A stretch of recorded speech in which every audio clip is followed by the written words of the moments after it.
Sa sports saksi, todo ng paghanda ng tatlong pambato ng Pilipinas sa boxing para sa kanilang laban.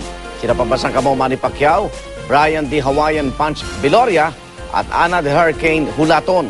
Saksi si Marisol Abduraman.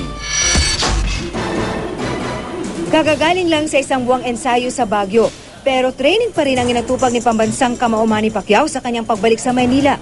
Kahit daw 60% ang handa si Manny, kailangan ikondisyon pa siya bago sumabak sa 5,000 training naman sa Wildcard Gym sa LA. Delikado raw kasing kalaban si Timothy Bradley. So, kailangan ingat tayo. Hindi lang katawan, pati estratehiya pinaghahandaan na ni Pacman. Yung ulo niya na pumapasok delikado sa headbutt at ang strategy natin is yung mabilis ng paa, mabilis ang kamay. I'm very happy where he's at right now. Pero kahit handang-handa na, may hiling pa rin ang ating idolo. Pagdasal nila ako para sa karangalan ng ating bansa. Aasahan namin na magandang balita na naman po ang inyong pasalubong pagbalik na galing ng LA. God's will. God's will.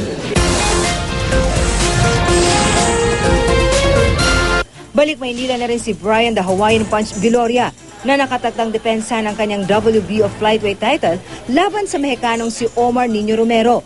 Kapwa may tigisang panalo sila sa nauna nilang dalawang laban, pero sa ikatlong pagtutuos, titiyakin daw ni Viloria na tatapusin na niya ang lahat ng pagdududa. I'm very confident in this match. I prepared myself very well, and I just can't wait. They pushed it back before a month back. I was supposed to go up against him already like a month ago, but I've been ready since then. I'm ready now, and I just can't wait. I'm excited.